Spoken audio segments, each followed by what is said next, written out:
হে সাহাবা کرام শোনো, তোমাদের সামনে একটি বরকতের মাস আসতেছে। সুবহানাল্লাহ। সুবহানাল্লাহ, ঠিক মাঝে মধ্যে একটু। ঠিক। তোমাদের সামনে একটি বরকতের মাস আসতেছে, সুবহানাল্লাহ।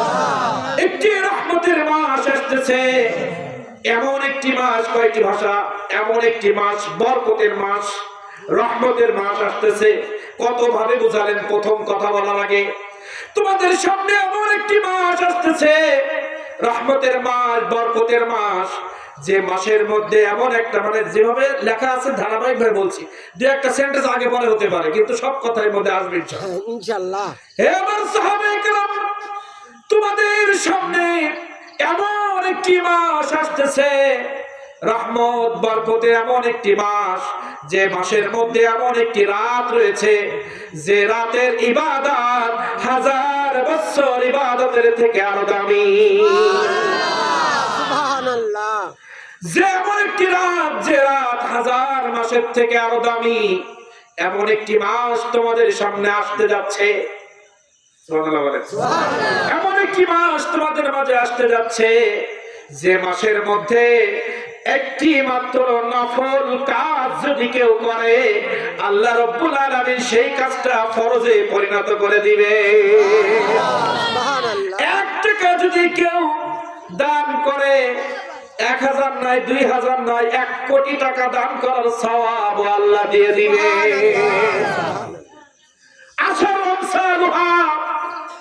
আল্লাহ তাআলা শুধু 10 বলে নাই, এই রমজান মাসে 1 টাকায় 70 টাকার হিসাব দেওয়া আছে হাদিসে মুবারাকায়। এমন একটি মাস তোমাদের সামনে আসতেছে, যে মাসের মধ্যে 2 রাকাত নামাজ তুমি পড়বে নফল, নিয়ত করবে নফলের, কিন্তু ওই 2 রাকাত ফরজের মর্যাদা রাখবে। সুবহানাল্লাহ। তুমি দান করবে 1 টাকা, কিন্তু তুমি যখন কোন ভিক্ষুককে 1 টাকা দিবা, আল্লাহর কাছে 1 চান্সে 70 টাকা ফেরেশতা লিখবে। সুবহানাল্লাহ। রমজানের চাঁদ যখন উঠে যাবে, রমজান শুরু শেষ হওয়ার আগ পর্যন্ত, এই রমজানুল মুবারকের মধ্যে যে কোনো সময় তুমি যখন 1 টাকা দেওয়ার জন্য মসজিদে হোক, মাদ্রাসায় হোক, কোন এতিম বাচ্চাকে হোক, কোন ক্ষুধার্ত ফকির মিসকিনের জন্য হোক, 1 টাকা এমনি যখন ধরবা, তার পাত্রে ঢাকার সঙ্গে সঙ্গে 10 নয়, 20 নয়, 70 টাকা দানের সওয়াব প্রথম এক কাজে লেখা হবে। এরপরে বললেন আমসালুহা, 70-এর অধিক পরিমাণ আল্লাহ দিতে পারে। কি পারেন? পারেন। এখন দিবে, এই দেওয়ার ব্যাপারে কথা আছে, যেমন ব্যক্তি তেমন দেবে। একজন দারোয়ানের বেতন একরকম, পিয়নের বেতন কিন্তু একরকম, একজন প্রফেসরের বেতন একরকম, ভাইস প্রিন্সিপালের বেতন একরকম, প্রিন্সিপালের বেতন একরকম, নাইট গার্ডের বেতন একরকম, চৌকিদারের সম্মান একরকম, মেম্বারের সম্মান তার থেকে বেশি, আবার চেয়ারম্যান তার থেকে একটু বেশি, উপজেলা চেয়ারম্যান আর একটু বেশি, এমপি সাহেবের আরেকটু বেশি, মন্ত্রী সাহেবের আরেকটু বেশি, প্রধানমন্ত্রীর তার থেকে আরো বেশি। এখন প্রধানমন্ত্রীর কথা আর মন্ত্রীর কথার পাওয়ার 1 না 2? 2। আমাদের নাইট গার্ড চৌকিদার ইউনিয়ন পরিষদের চৌকিদার যদি একটা কথা বলে, তার সেই কথার দাম আর চেয়ারম্যান একটা বললে দাম বেশি না কম? দাম বেশি চেয়ারম্যানের। সেমনি ভাবে আপনিও আল্লাহর কাছে চাইবেন, রমজানুল মুবারকে আমিও চাইবো, উনিও চাইবেন, সবার জন্য 70 বরাদ্দ। কিন্তু চৌকিদার যেমন তার কথা, চৌকিদারের থেকে চেয়ারম্যানের কথা একটু সমাজে দাম বেশি, তেমনি ভাবে আমাদের ভিতরে 3 কোয়ালিটির মানুষ আছে। কয় কোয়ালিটি? 3 কোয়ালিটি। 3 আমসালুহা ব্যাখ্যা করছি। আল্লাহ তাআলা 70 নেকি দেবেন, এটা কনফার্ম লিখে দিয়েছেন। জি। কিন্তু পরে একটা শব্দ আছে আমসালুহা, এর থেকে বেশিও আল্লাহ দেয়, কিন্তু এই বেশিটা দেওয়ার ক্ষেত্রে একটু ঝামেলা আছে। যে শুধু জোমান নামাজ পড়ে তার একরকম, আর যে 5 ওয়াক্ত সহ জমা পড়ে তার নাকি একরকম। আর জুমা আছে, 5 ওয়াক্ত আছে, সাথে তাহাজ্জুদ আছে, তার আরেক রকম। সুবহানাল্লাহ সুবহানাল্লাহ। যে ব্যক্তি পিতামাতার অবাধ্য হয়ে নামাজ রোজা করে হজ করে 1 টাকা দিচ্ছে, তার এক রকম। আবার পিতামাতাকে আকাশচুম্বী মর্যাদা দিয়ে 5 ওয়াক্ত নামাজ দিয়ে 1 টাকা দিচ্ছে, তার আবার এক রকম। একজন সুদখোর 1 টাকা দিলে তার এক রকম। একজন ভ্যান চালাওয়ালা জীবনে কোনোদিন মিথ্যা বলে না, অসৎ ইনকাম করে না, তার 1 টাকার দাম আরেক রকম। ঠিক। পৃথিবীর মানুষের কাছে শ্রেণী বিন্যাস হয়, নায়িকা ছোট, চকিদার একটু বড়, মেম্বার একটু বড়, চেয়ারম্যান আরেকটু বড়। আর আল্লাহর কাছে বড় হতে গেলে সত্য বলা লাগবে, হালাল উপার্জন করা লাগবে, 5 ওয়াক্ত নামাজ লাগবে। একজন মন্ত্রীর পৃথিবীতে অনেক পাওয়ার থাকতে পারে, কিন্তু মন্ত্রীর মধ্যে যদি নামাজ না থাকে, আল্লাহ তাআলার কাছে একজন ভ্যানওয়ালার থেকে নিকৃষ্ট। দলিল কি? ইন্না আকরামাকুম ইনদা, আমার কথা শুনতে গেলে কিন্তু এদিক ওদিক যাবে বোঝার জন্য, কারণ আমরা তাফসীর পড়েছি কোরআনের, আমাদের ব্যাখ্যা একটু ভিন্ন কায়দায় হয়, কিসসা কাহিনীর দিকে যাবে না বেশি, একটু ব্যাখ্যামূলক হবে, ধৈর্য ধরে শুনলেন। আল্লাহ তাআলা বললেন ইন্না আকরামাকুম ইনদাল্লাহি আতকাকুম। এই আয়াত যখন আপনি পড়বেন বুঝে যাবেন। আল্লাহ তাআলা সূরা হুজুরাতের মধ্যে বললেন ইন্না, নিশ্চয়, আকরামাকুম, আমার কাছে সম্মানিত, ইনদাল্লাহ, আমি আল্লাহ আমার কাছে সম্মানিত সে, আতকাকুম, যার ভিতরে আমার ভয় বেশি। পৃথিবীর জমিনে যার অন্তরের ভিতরে আমি আল্লাহ আমার ভয় যত বেশি, আমার কাছে ওর সম্মান তত বেশি। এখন বলেন আল্লাহর ভয় কেমনে দেখাবেন আপনি? আল্লাহর কথা শুনে যদি চোখে পানি চলে আসে, মুয়াজ্জিন হাইয়া আলাস সালাহ বলার সঙ্গে সঙ্গে মসজিদে যাওয়ার জন্য আপনার যন্ত্রণা শুরু হয়, এটা আল্লাহর ভয়। আপনার সামনে হালাল আছে, হারাম আছে, আপনি ওজনে কম না দিলে আপনি হালাল পথে আছেন, ওজনে যদি কম দেন তাহলে আপনি হারামে আছেন। আপনি বাগদায় যদি পুশ করেন হারামে আছেন, পুশ না করে স্বাভাবিক বিক্রির মধ্যে হালাল আছে। আপনি 10 টাকা দিয়ে 10 টাকা নিলে হালাল, 10 টাকা দিয়ে 20 টাকা নিলে হারাম। এখানে আল্লাহর ভয় নাই। আল্লাহর ভয় কি? আমার নবীজি বললেন লা তুদরিকুল আবসার ওয়া হুয়া ইউদরিকুল আবসার। আল্লাহর ভয় সাহাবীদেরকে শিখিয়েছেন, আল্লাহর ভয় তোমার মধ্যে পরীক্ষা করো। তুমি আল্লাহর ভয় ঢোকাতে গেলে তুমি যখন ইবাদত করবা মনে করবা আল্লাহ তোমার সামনে, সুবহানাল্লাহ, তুমি আল্লাহকে দেখে দেখে ইবাদত করো। সাহাবায়ে কেরাম বললেন রাসূল, আমরা তো আল্লাহকে দেখি না। ওয়া হুয়া ইউদরিকুল আবসার, তুমি মনে করবা আল্লাহ তোমার প্রত্যেকটা কাজ দেখতেছেন। এই আয়াতের আমল যদি আমরা করি, কথা বলার সময় মিথ্যা বলবো না, কারণ সত্য আল্লাহর, মিথ্যা শয়তানের। হালাল আল্লাহর, হারাম শয়তানের। পর্দা আল্লাহর, বেপর্দা শয়তানের। হালাল চাকরি, সুদ ঘুষ শয়তানের। সুদ ঘুষ না নিয়ে সঠিকভাবে ফাইল সই করা আল্লাহ। কথা বলেন। নামাজ না পড়া শয়তানের কাজ, নামাজ পড়া আল্লাহর ইবাদত। মানুষের হক কাছে পৌঁছাই দেওয়া আল্লাহর ইবাদত, হক নষ্ট করা শয়তানের কাজ। এখন যদি আপনি আমি শয়তানের কাজ করি, আমার ভয় আছে অন্তরে, আমার অন্তরে যদি আল্লাহর ভয় থাকে, আমার দ্বারা কোরআনের বিরুদ্ধে কোনো কথা হবে না। আমার অন্তরের ভিতরে যদি আল্লাহর ভয় থাকে, আমার জীবন চলে যাবে, কিন্তু আমার চোখের দ্বারা, জবানের দ্বারা, লজ্জাস্থানের দ্বারা, আমার দৃষ্টির দ্বারা, আমার লেখনির দ্বারা কখনো কোরআন হাদিসের বিরোধী কোনো বক্তব্য আসবে না, কোনো লেখনী আসবে না, কোনো কাজ আমার দ্বারা হবে না। তাহলে আল্লাহ আমার রাসূলের পক্ষে যখন আমি থাকবো, বুঝতে হবে আমার মধ্যে আল্লাহর ভয় আছে। এখন এই ভয়টা যদি একজন ইজি বাইক চালানো হয়, দিন আনে দিন খায় এমন একজন ব্যক্তির ভিতরে যদি এই গুণগুলো থাকে, বাড়ি ঘর ভালো না, সমাজের কেউ তাকে চেনে না, সমাজের কেউ তাকে চেনে না, বাড়িটা গাছের নিচে, টিনের চাল, খোলা চাল, গোলপাতার ঘর, এই ঘরের মধ্যে একজন মানুষ বাস করে, জীবনে মিথ্যা বলে না, অন্যের সম্পদ ফাঁকি দেয় না, আত্মীয়দের সাথে খারাপ ব্যবহার করে না, নামাজ কাজা করে না, মিথ্যা বলে না।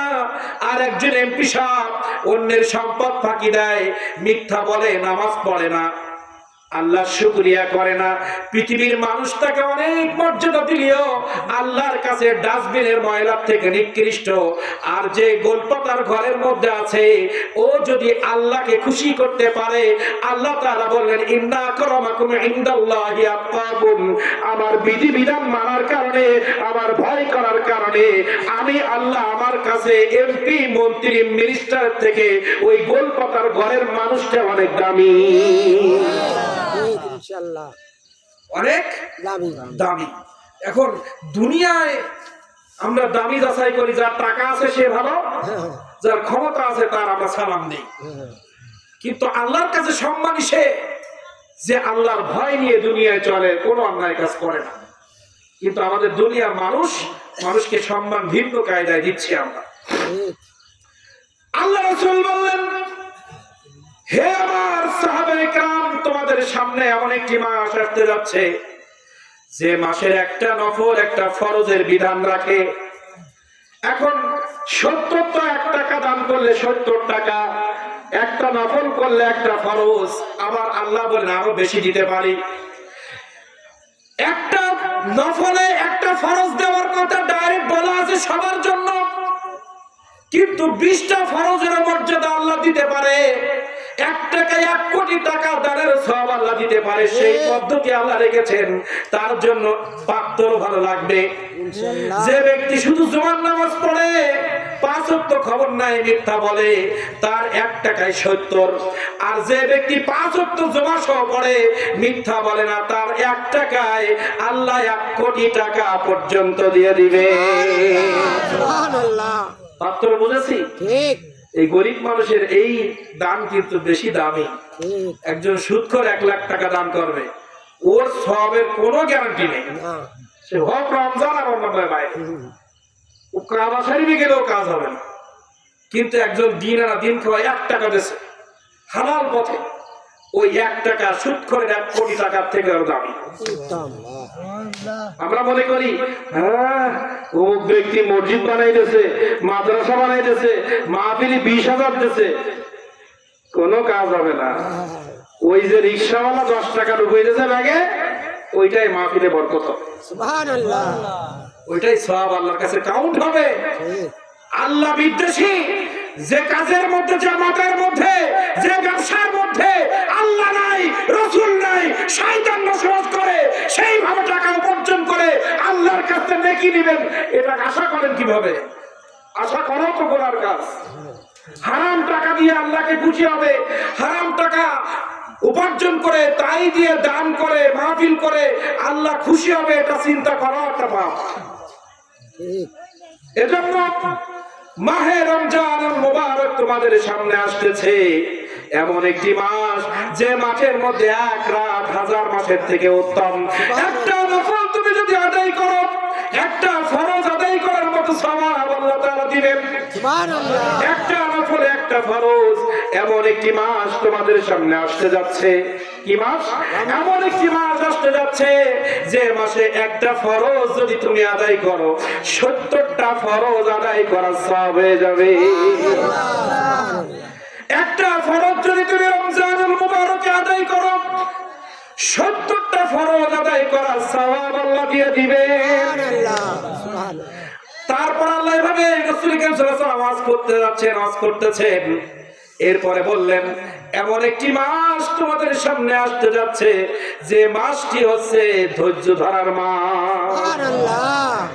সেই ভোরবেলা খেয়েছি, সকাল দুপুর 12টা 1টার দিকে এমন ক্ষুধা, ধৈর্য ছাড়া কেউ থাকতে পারবে না। না।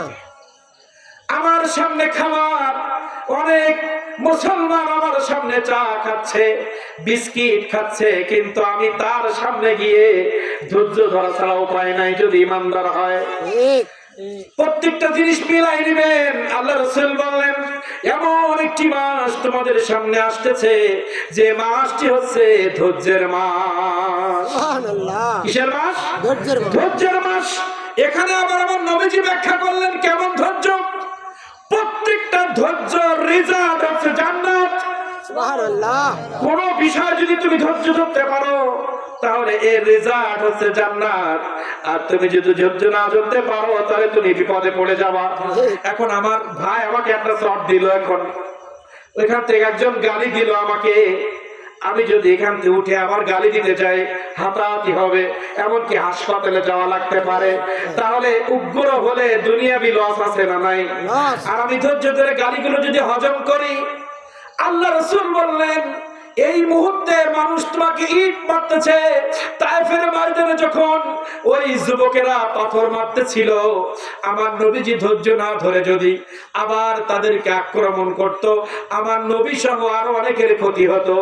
কিন্তু আমার নবী নিজে নিজে ধৈর্য ধরার কারণে আল্লাহ রাব্বুল আলামিন ওই রক্তের বিনিময়ে কিয়ামতের ময়দানে অনেক গুনাহগার উম্মতদেরকে আমার নবী পার করায় নিবে।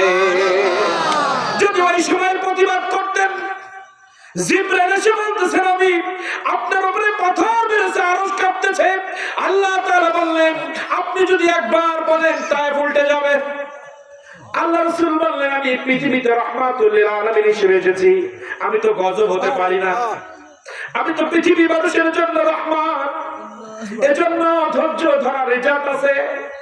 বাস্তবে একটু মিলান, আপনার প্রতিবেশী আপনাকে বারবার গালি দেয়, আপনার ঘেরাটা বারবার ভেঙে দেয়, আপনার আলটা বারবার ঠেলতেছে, এখন আপনার হাতে ক্ষমতা নাই, জোর নাই, আপনি ওখানে বল প্রয়োগ করতে গেলে লাঠি পিটা আছে না নাই?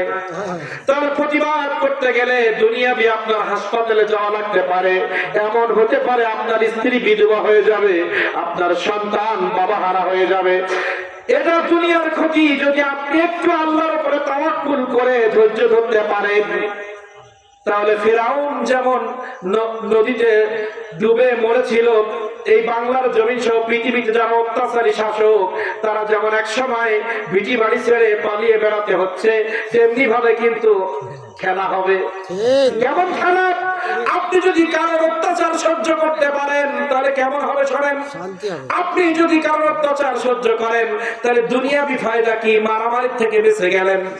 আর যে আপনাকে অত্যাচার করলো আপনার জীবদ্দশায় দেখবেন ভিক্ষার থলি আল্লাহ তার হাতে ধরায় দিবে। যে মানুষটার অত্যাচারে আপনি অত্যাচারিত হয়েছিলেন, শেষ বয়সে ওই মানুষটা থলি নিয়ে আপনার কাছে এসে বলেন 10 টাকা ওষুধ কেনার টাকা দাও, 10 টাকার ওষুধ কেনার টাকা দাও। যে মানুষগুলো মানুষের উপরে জুলুম করে, যে মানুষগুলো মানুষের হক নষ্ট করে, মানুষের উপরে অত্যাচার করে, এই পৃথিবীতে লক্ষ লক্ষ কোটি কোটি উদাহরণ আমরা একটা দিতে পারবো। এই মানুষ যারা মানুষের উপরে জুলুম করেছে, নির্যাতন করেছে, মানুষের হক নষ্ট করেছে, মানুষের পেটে লাথি মেরেছে, মানুষের তলোয়ারে আঘাত করেছে, ওই মাজলুম যারা অত্যাচার সহ্য করে আল্লাহর কাছে দোয়া করেছে, ওই জালেমদেরকে পৃথিবীর জমিনে আল্লাহ শাস্তি দিয়েছে। বাংলার জমিনে তো ঘটে গেছে, আপনারা জানেন, এগুলো বলে লাভ নাই। আমেরিকার দিকে দেখেন, যে আমেরিকা ইসরায়েলকে দিয়ে 1 বছর ধরে হাজার হাজার আমার মা বোনদেরকে তারা বোমা মেরে হত্যা করেছে, মসজিদ পুড়িয়েছে, বাড়ি পুড়িয়েছে।